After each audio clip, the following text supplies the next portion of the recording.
Okay, this is day one of talking into a camera. Yep. Okay. All right. What am I going to talk about? Well, it's pretty weird. When did we kind of stop wanting to? When did we stop wanting to? When did we stop wanting to create things? I couldn't tell you. I would tell you. I don't know. I guess I can put it right here. How much time I spend actually on my phone every single week or every single day on apps just consuming. Is that is that the end all? Is that the exponential? Is that what we're gonna hit with humanity where we just consume things all day? We're just plugged into the consuming machine?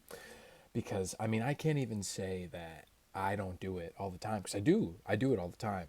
But there's just something inside of you.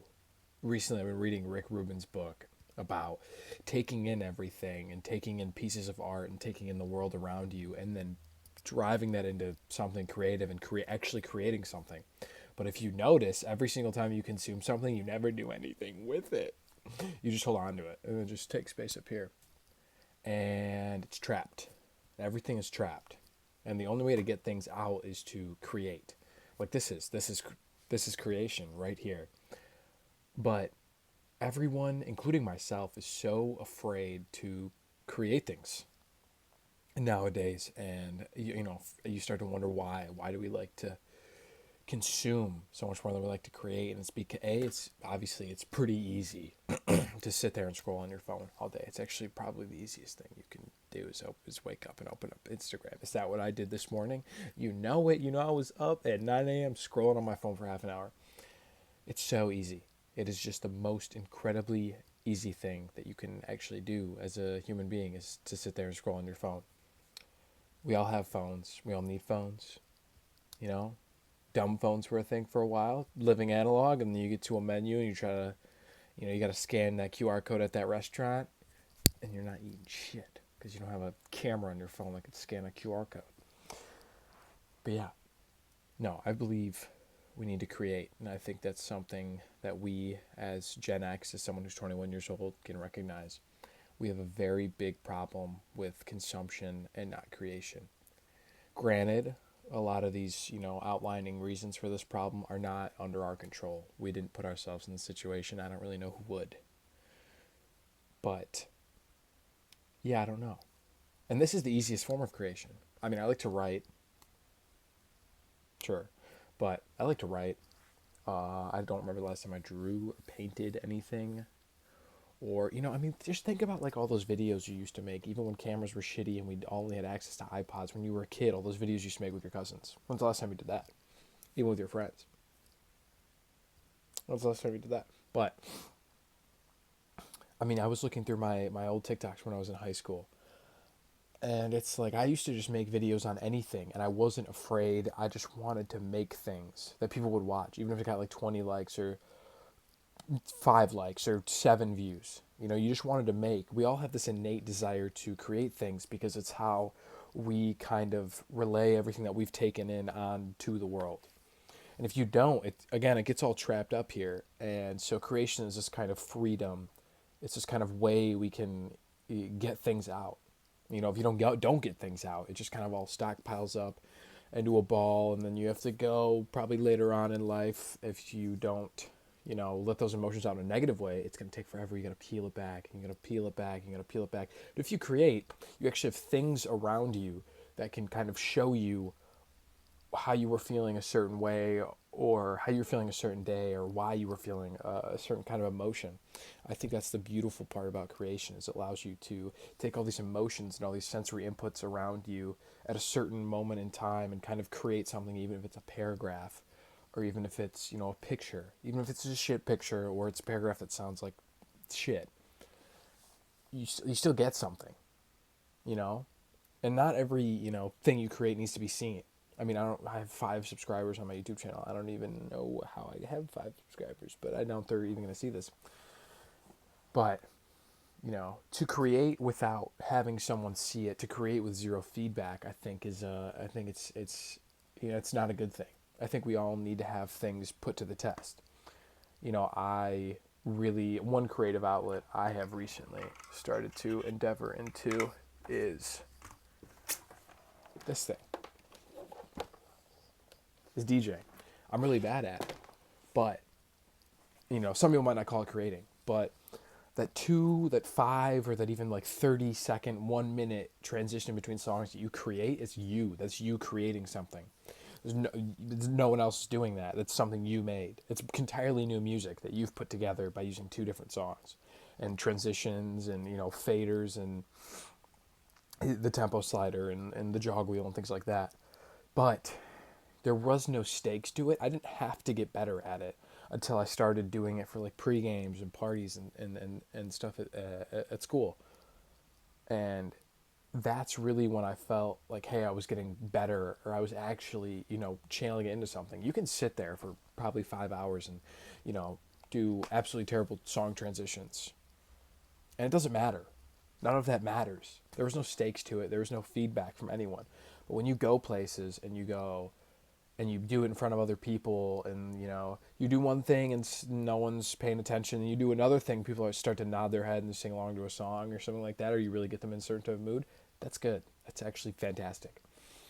And I feel like that's what this is. This is something I need, because I've got about 2 months before I move across the country to start a new job. And I'm taking in all these new emotions, all these graduating college, all these, I'm going to miss people. And instead of actually doing something with it like this is, I'm scrolling on my phone for probably, again, we'll put it right there again. But I'm scrolling on my phone. I'm just numbing that emotion down instead of taking it in around me and putting it into something and putting it out there. I think it's a really key thing that we don't do enough. People of my generation, you have to, take in something, and what kind of form do you want to put that into? Do you want to write, draw, make music, take out your emotions on like a sport or something, or working out? I like to work out, but I've been doing it for so long that's just kind of a part of my life and doesn't feel like I'm creating anything new. This does. This is incredibly difficult to look at myself on the screen. I keep looking at this little camera, and I'm not, making direct eye contact. I'm touching my face. I'm moving my hands, because I'm uncomfortable. But that's the key thing that I think, could help so many people out there. It's just creating. Even if it's, creating new memories. If you take in stimuli, you take in these emotions, you take in all this stuff that you're experiencing around you, and instead of compartmentalizing it, you go, okay, then I got to make new memories. I got to go hang out with my friends. I got to do stuff. That's creating too. And we don't think that. We scroll on our phone and we're given, the most talented people in the world, the most fit people in the world, the most jacked people in the world, the smartest people in the world. And we go, wow, if I'm not doing it at that level, then it's useless. It's not. It's not. That's a trap we've all fallen into. Trap I've fallen into. I gave up on working out for a while because I just felt like I would never be at that level. But once you realize that, these people that you see should be inspiring you, they should be, helping you, viewing people. I mean, I'm only doing this because I saw people on the internet do it. And, I was so afraid to make a video for so long because I felt, if I'm not doing it at the highest level, then why am I even doing it? Which is stupid way to think. Because, how did they get to where they're at? It was by doing this. It was by doing this right here. But yeah, I just feel like that's an issue. It's an issue I see within myself, an issue I see with, around my friends and everything. And I'm surrounded by such creative and hardworking people that, you hate to see yourself, or even, the people you love hanging out with or you like talking to, just this all the time. It stinks. It's a waste. And I don't know. I feel like this could be cool, especially if I actually write my ideas down. But I really wanted the first video to be, laptop turned on, to be kind of from the heart. I thought the name was really cool, Baby in the Club. That's the name I got off of a TikTok comment. check that out at Baby in the Club on TikTok. Just re-downloaded that for the first time in a very long time because I didn't really like having that app on my phone. But then I realized, that's another thing. There's a lot of memes, put them right there, about if you try to do away with something entirely, you will only live as an inversion of it, thus continuing to refer to it indirectly. I have read books. I've read Digital Minimalism, and I've read, Amusing Ourselves to Death. Books like that are anti-social media, anti-media, kind of, or media in moderation. And I took time. It took probably about, I think it was 60 days, my junior year of college, to not have any social media on my phone. And it's cool and all, but when you exit that kind of phase and you rework your life with social media, you're going to find that you're going to want to do away with it entirely. But you cannot, because you will then you will continue to live as an inversion of it, thus referring to it directly. And how I've found how that works out for me is I just want it so bad. If I'm like, I don't want social media at all, I want that out of my life, then I'm like, man, it'd be really cool to like make like a video or a reel sometime. Okay? And then I'm like, okay, let's do it. Download Instagram, download TikTok. Man, this is actually just scrolling infinitely is way easier than making my own stuff because I don't have to put myself out there. I don't have to stare into this camera. And, I mean, who doesn't like to laugh constantly? Who doesn't like to feel nothing but joy? Except when you see just like the most heinous video ever on your For You page, and you're like, okay, should probably put that down. But, yeah, it was about, 12 minutes? But yeah, that's what this is. I don't know if anyone's going to see these. I hope they do. That would be actually really cool. I get feedback, like I was saying earlier. But yeah. That's about it. I don't know if I'll edit this down at all.